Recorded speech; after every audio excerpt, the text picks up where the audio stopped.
Assalamualaikum audience, welcome back to Viewpoint from Overseas. We are here today, this week, to talk about the economy and wider issues with respect to Pakistan. We are fortunate today to have with us Miftah Ismail Saab, who was the immediate past finance minister for Pakistan. Thank you for getting on our show, Miftah Saab. Welcome. Thank you very much. Thank you for having me. Hope the weather is good. You might have heard we have had some forest fire issues up here in Northern California, but we're doing okay for now.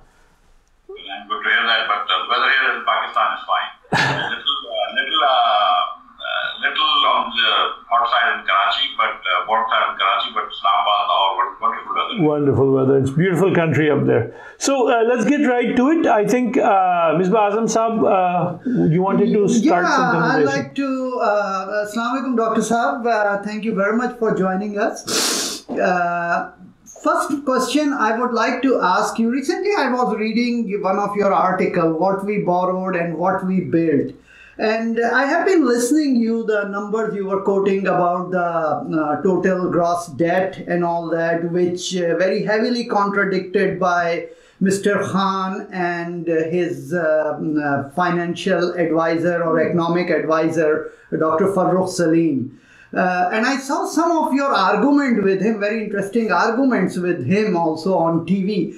Can you please help our audience to understand that they are constantly saying it is close to 30 and you are saying it is around 24.95 trillion. So please explain why this discrepancy. Thank you. Thank you for the question as well.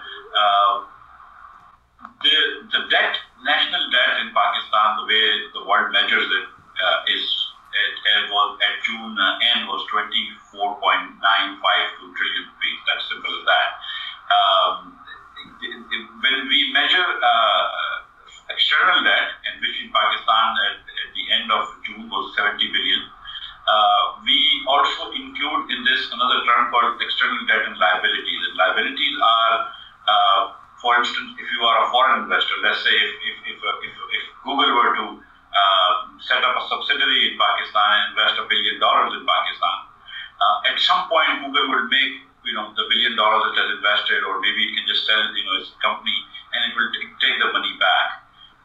So we think that that's a potential liability or conditional liability that Google at some point when it's invested in Pakistan would want money back.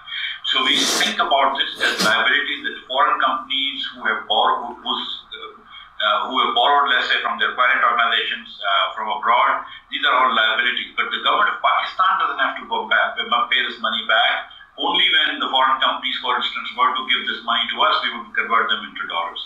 But we count this as the potential liability not on our treasury, but on our exchange requirements. But it's not part of national debt. No economist in the world considers this part of the national debt. We actually have a column in State Bank accounts which is called public debt, total public debt, which adds all these things. And so I just reproduced that column. I didn't invent anything. They were trying to exaggerate the problem. There was problems in Pakistani economy when we left. There are problems today, and there will be problems 5 years from now. Just as there are problems in the U.S. economy, as rich a country as it is, or the richest country in the world, every economy has issues. You work with them. When we left, there was a crisis or a problem of current account. I had addressed this by devaluing the currency twice. The caretaker devalued the currency once, and then they have since devalued by 10 rupees. That I think is more than enough now. But there was an issue. What they did, PTI did, was rather than trying to tackle this issue, they tried to put everything blame on us, and not just blame on us, but they actually exaggerated the problem by saying, okay, the treasuries are empty, treasuries are never empty. There is no physical treasury of the government of Pakistan, and we can just write a check. And we can always, our T-bills are sold every day, so it just makes stupid sense to say this. We collect more than 15 billion rupees in taxes every day, $150 million in taxes every day. So the government of Pakistan is, a resourceful entity. You don't say these things. You don't say that, we have these crises, because then you precipitate a crisis by giving the wrong information to the market. The markets get confused, they get scared. And this is exactly what happened. We left the stock market at 42 or 43,000 points. It went down to 36,000 points. Then it's come up. There was a run on Pakistani rupee, and people were buying dollars. So a lot of bad things really happened because of the irresponsible statements. And in trying to badmouth Pakistan Muslim League Noon, I think they started speaking ill of our economy, which the government should not have done. Sir, there is among the diaspora, there is, maybe you also hearing, because you have some relatives living in United States also, you may be hearing it too, that there is something very much discussed here. Ishaq versus Miftah. Who was better economist? And second question related to it, why the finance ministers are not Miftah Ismails instead of Shaukat Tareens, who are the banker, then Prime Minister for Musharraf, what was his name? Shaukat Aziz, he was a banker. So why the Pakistan governments do not take economists like yourself, sir? It's not clear to me that it's necessary to have an economist as finance minister. After 30 years of experience, whether you are a banker or a businessman or an accountant or economist, you understand the country's finances, how to run it, you understand economics, people have read books, a lot of books.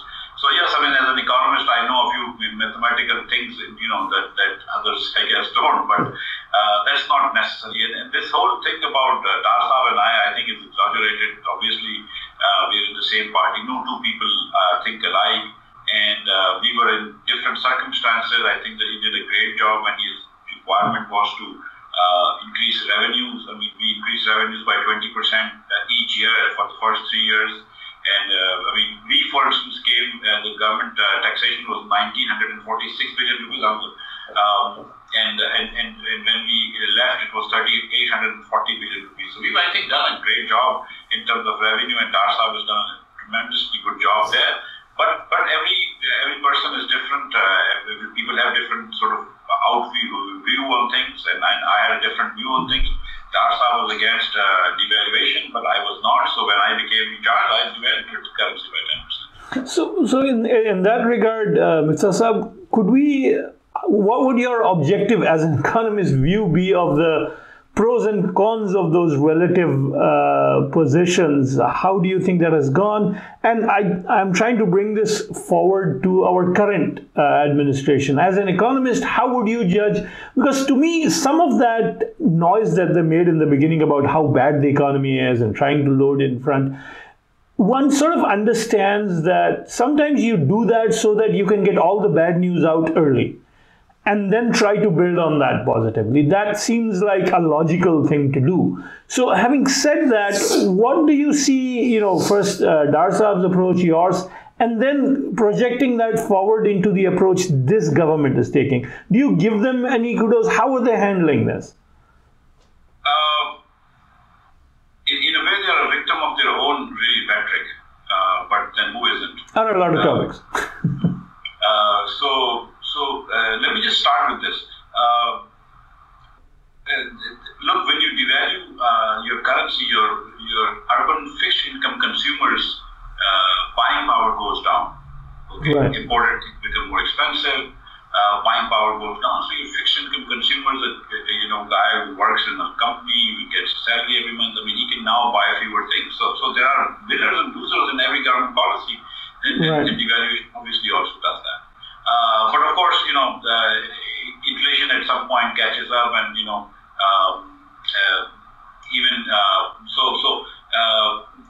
so immediately when you devalue the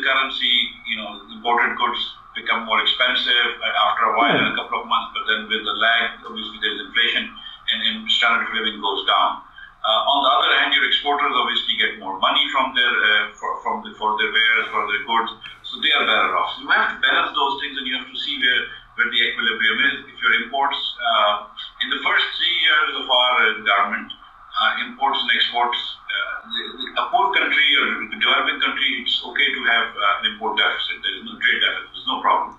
1 to 2% of GDP is fine. Pakistan historically has that, and that's fine. When it went up above 1.5%, its long-term trend line to about 4.5%, that's where you get bothered.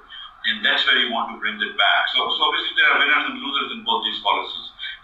I understand what you said about PTI trying to do the more difficult things right away, but I think that they concentrated too much on the rhetoric of things being really bad that precipitated a crisis in Pakistan and really didn't do anything. I mean, they talked about, and this is something that I believe that PIA and steel mills should be privatized, absolutely.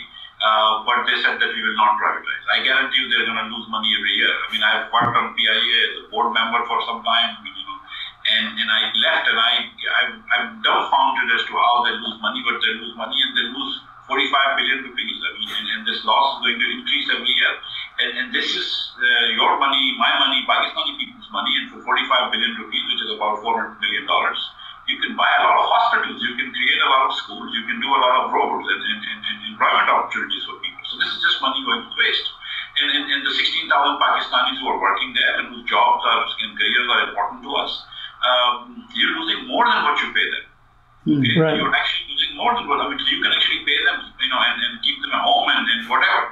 But nonetheless, I mean, you can give them a good severance package, and many of these guys are highly skilled people, and they will get fine alternate employment. But I'm not talking about shutting down PIA, I'm talking about privatizing PIA, where you absolutely make sure that these ladies and gentlemen who are Pakistani brothers and sisters who are working in these companies, their jobs are secure. And as happened in banking and as happened in other privatization projects, wherever you privatize, there's a lot of you and cry about loss of employment. It's never a loss of employment. In fact, these companies then employ a lot more. When we privatize these banks, for instance, Habib Bank and HBL now called, or MCB and others, they are not only making a lot more money and thus paying us a lot more tax, but they actually hire a lot more people. Today, a lot more people work in the banking industry in Pakistan than they did when it was in the public sector. So these were the tough decisions that the government had to take, the real reforms, to increase indirect taxes by 75 billion. The government of Pakistan, the PTI has been criticizing us, the Umar especially has been criticizing us for having indirect taxes. So what was the first move that he did? Increase indirect taxes by 75 billion. They talk all about austerity, and that's fine if you talk about austerity, but it's just talk. They don't walk the talk. So what did they do? They auctioned off buffaloes, and they auctioned off some old cars, and they got, I think, maybe $1 million from the auctioning of cars, maybe $10,000 from the auctioning of buffaloes.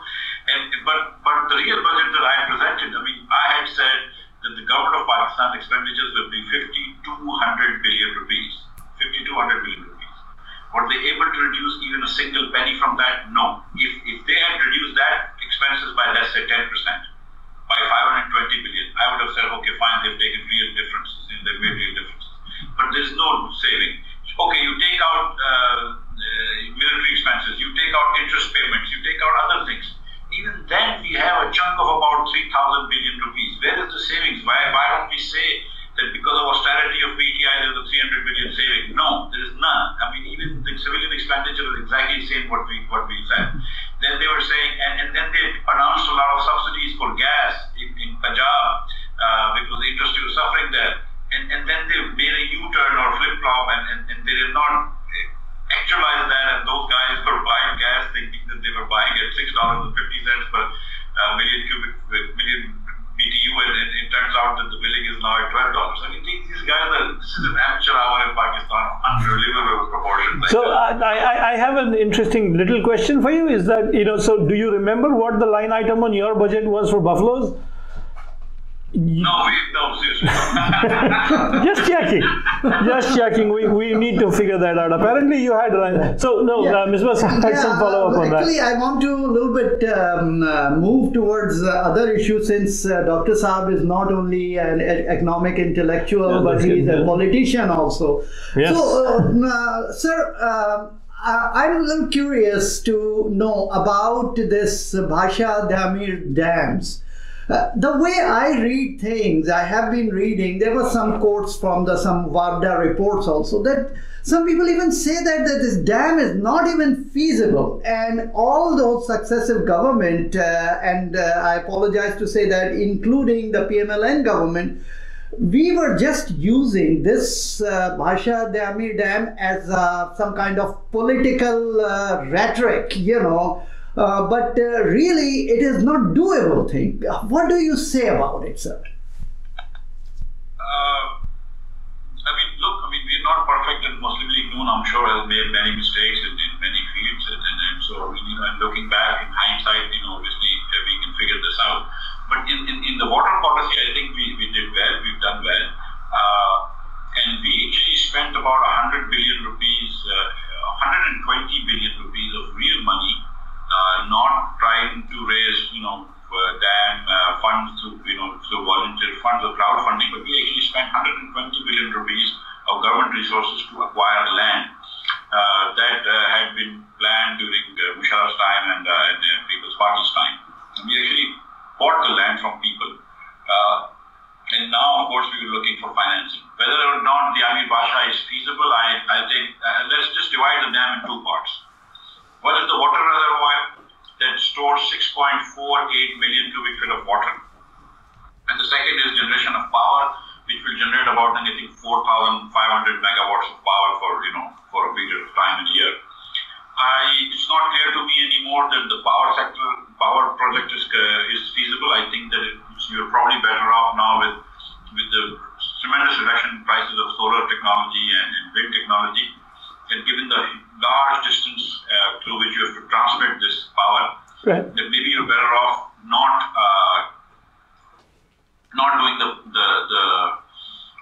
doing the electricity generation part. But I think that the water reservoir is kind of important for Pakistan. That is not to say that we should not have water conservation strategy first and water conservation plans, in effect first. And 6.48 million cubic feet is about 5%, 5% of our consumption. But nonetheless, we haven't really built a large water reservoir in Pakistan since the 1960s, in Karbala and Mangla. And I think we need water reservoirs. So I haven't done the numbers, but I've been told that the water reservoir is absolutely feasible. The electricity part, I'm not so sure that it's feasible or not. Our idea was that we would actually build the water reservoir and leave and construct it and design it such that you can put retrospectively also the electricity turbines. And then once it's near completion, and if it's feasible, because it will take 5 years to 6 years to do this, once it's near completion, then you can invite private sector companies to come and set up power generation. That the government doesn't need to do, but the building part of the thing has to be done through WAPDA and through the government of Pakistan resources and some bank financing through Asian Bank or World Bank or international agencies. So in that case, quickly, let's stay with the financing for half a minute. The whole idea of basically what in Silicon Valley we call crowdfunding the bank. What was your take on that? I understand you might, getting people to donate to it. How is that going? So the full dam cost about $14 billion. Right. Historically large, $14 billion today, I think is what? About 18 billion rupees, 1,800 billion rupees. 1,800 billion. 1,800 billion. Historically, if you look at large infrastructure projects anywhere in the world, Pakistan or whether it's Pakistan, a less developed country, a developed country, a developing country, whatever, these things are always take longer than anticipated and cost more than anticipated. So let's say that they're 20% cost overruns, but let's not assume that. Let's assume it's going to be at 1,800 billion rupees. Right. So far, the Prime Minister's scheme has attracted less than 1 billion rupees. 55 million. 800 billion rupees to be exact. That's the Imran Khan's donations. Imran Khan generated donations, and I think the court has generated about 3 billion or so, 3.5 billion, of which 1 billion was just by the Pakistan Armed Forces. So the total drought funding is 4 billion rupees for an 1800 billion rupee project. I really don't need to make any comments on that. I just wanted to get your take on that. You were saying something. Yeah, no, actually, I was going back to the feasibility, because I have been reading something about it that, like, Sindh government claims that below the Kotri, they want to have around 10 MAF flow, a million acre feet. Yeah, flow. However, in 2004, this Musharraf's committee formed this committee, and they just, I'm not sure if you were part of that or not, but, they came up with this around 3.6 and all that. However, there is another report says that during the time, the dry times, that flow goes down to 4 or 5, something like that, So if we make a dam, don't you think that it will further go down? And is it enough flow to fill the reservoirs to the 6.4, 6.5 million acre feet? Let me give you a little perspective on the water economy of Pakistan, and then I'll talk to you about the flow required downstream poultry. Okay. As I was saying, that 92% of our water is used for agriculture, 4% is used for industry, and 4% of domestic use. Right. Water for agriculture is, people say that we price the water too low, and the way we irrigate our land through flood irrigation is also not the most efficient way of irrigating land, and we've not moved to drip irrigation, for instance, or things like that. And also, I think that our yield per hectare is very low. We're not using,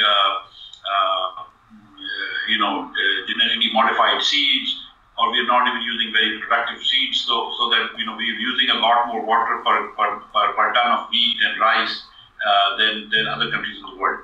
So we have to also think about conserving water and using the water more carefully, both in domestic industry, but also especially in agriculture. And of course, it's okay to build the reservoirs, but like I said, I'm not sure about the efficiency of the power generation part. That said, the Sindh government's argument that they need 10 million acre feet of water downstream poultry is obviously a very valid argument. I'm not a water scientist, but I know that to preserve the mangrove forest and the Indus Delta, you need water. So I think nobody argues that fact. Everybody in Pakistan agrees that you need 10 million acre feet of water there. But we recently, I think one of the last major things we did in our government was to approve a water policy by the CCI, Council of Common Interest, which has unanimity, which has all the provinces. So Mr. Murad Ali Shah, the Chief Minister of Sindh, was there, as well as other Chief Ministers. And we agreed that we will build 10 million acre feet of new water reservoirs. So this, the average Bhasha is about 6.5. I think Moment gives you another 1, so you still have room there. There's also slitting in Tabela, which reduces this capacity. So we need more water reservoirs, that's fine. But we need very urgently to improve our water conservation. Again, being an economist, the one way I know that conservation will go up is to increase prices. So that said, I think that whether the Amir Bhasha is technically feasible, whether it's on a fault line, earthquake fault line, those things seriously are way beyond my knowledge and technical ability. No, but in terms of being the finance minister, after all, you're at one level and a senior politician, how much confidence, and I know I'm putting in a bit of a spot here, but how much confidence do you have in both the current government, and I will want to ask you brutally, frankly, how much thought and expertise and realism are we able to bring to these discussions, both frankly under your government and under the PTI? I mean, are we looking at these things in those terms, like you said? Is it feasible? Is it not? Do we have the right experts around the table? Because even out here, you sort of realize that there's a fetishization of either Western technology or even dams in most of the world nowadays are being questioned. Are we looking at things in that way? I think that in our own way in Pakistan, I think the process is not perfect, but I think that in our own way, we have even under martial law in Pakistan, we're not like a typical Arab Middle Eastern country. There's a lot of dissenting voices and stuff like that. So I think that you hear a lot about stuff and things. And these things are being heard. And to get money for such a large undertaking, you also need money from World Bank, Asian Development Banks. They do a lot of environmental assessments. They do a lot of feasibilities. And the fact that the last time the dams were built by our parents or grandparents' generation, really parents' generation in my case. But in the 1960s, and shortly, right. We need more water reservoirs. The population has gone 3 times since. So I'm okay to build a water reservoir. I'll defer to the expert judgment about how much the need is. But as an economist, I would think that water conservation is equally important, if not more important. And it's not clear to me that the production of power, given new technologies, is useful from that dam. But again, like I said, you break this into 2 parts. The 7 billion is required to build the water reservoir, and another 7 billion is required for the power plant. And in the smaller provinces, Sindh and KP especially, are very concerned about Kalabagh Dam. So for instance, our political party, and I think every political party has understood that the Kalabagh Dam is going to be feasible or not, and it is feasible, but Kalabagh Dam is going to harm the Federation. It's a political problem. We are 400 units, and so something as controversial as Kalabagh Dam should not be undertaken. But the Amir Bhasha, fine. The water reservoir part is fine with that. I think I'm fine with that. So, but quickly, as we move to conclusion, you've laid out your thoughts on the feasibility and the water.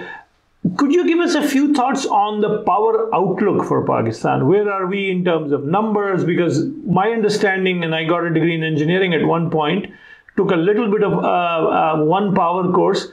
The question is, how are we doing with power? What is the shortfall? Because my understanding is still rather recently, our installed capacity was actually more than our needs. The problem was not of installed capacity. It was about politics and finances and you being, you're a financial person. So fill us in on where are we now and what do you see happening in the next 5 years?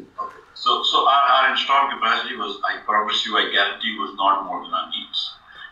When we came to power in 2013, our supposed installed capacity was 21,000 megawatts. Right. This, as you know, you gentlemen both being engineers, was a nameplate capacity. Right. A typical thermal plant would give you 80% at ambient temperatures, and sometimes in rated capacity is 80% of the nameplate capacity. And as the weather becomes hot, and it does get very hot in Pakistan, tell us about it. So efficiencies go down. Right.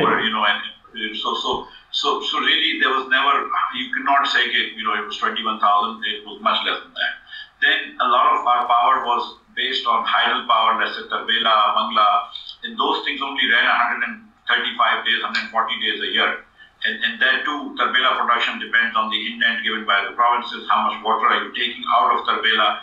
So these were not reliable power. The maximum power that we generated for 1 hour was 15,000 megawatt hour, So that was the maximum we've done.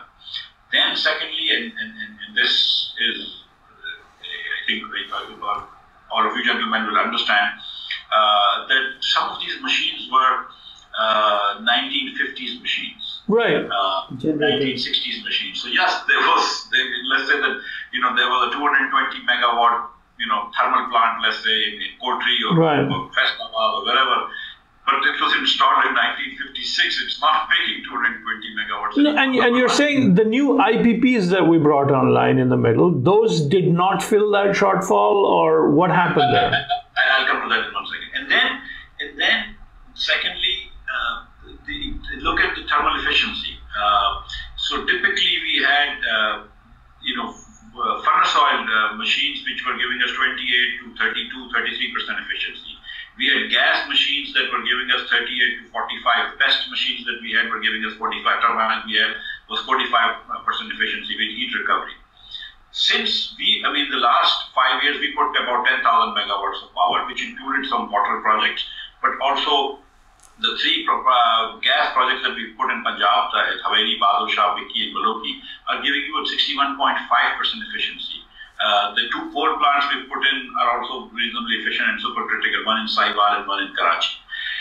What we plan to do is that once you have enough power, you will retire some of those 1950s and 1960s plants. You should not be running 50, 60-year-old machines which were giving you 38% efficiency or 30% efficiency. And then we were using furnace oil, which has become really expensive. We were the second largest consumer of furnace oil in the world after China. Pakistan is the only country in the world that imports furnace oil. And we really need not be importing furnace oil. We got LNG, which is cheaper than furnace oil per BTU. And it converts, and the machines for gas convert 61% of gas into electric power, whereas the machine for furnace oil only convert about 35%. So you're getting twice as much electricity for the same amount of thermal energy. And for less money. So, and how is the outlook do you see for, you mentioned solar, wind, how are we doing there? What have you folks done? How much of that is being carried forward by this government? Do you see any hope there? One of the things that has happened actually in the last 4 years is that as the price of oil went down from $100 and some dollars to let's say $50, $40, the price of solar and wind has come down tremendously. The first solar which we did, the wind that we did was I think for 12 cents per megawatt hour, and then the solar wind that we did was for 8.5 cents. And then, 10 cents, and then we were going to do for 8 cents. Then we stopped that. We had a lot of power now coming in. We stopped that and we put in a new rule last year that now, from now onwards, we will not have predetermined prices, which is called feed-in prices by NEPA, but we will actually always have people pay because we are not able to discover real prices. Price discovery cannot be done by bureaucrats and politicians. Price discovery should be done by the market. And now, as the price of solar and wind has gone down, I think we can. The government now has the luxury of having enough power, so it can easily wait and do auctions, and it can get power at 3 cents, 4 cents. But those are not reliable power. For your base load, you need thermal power, which is in Pakistan's case should be gas, and for peak price, for peak load and all that stuff, you can do some thermal, or you can do some wind and solar. But there were other issues. Our grid was not strong enough that we could not get more than 10% of power from these sources because of the distance transfusion, and going out and coming back in because of the changing winds and changing sunlight.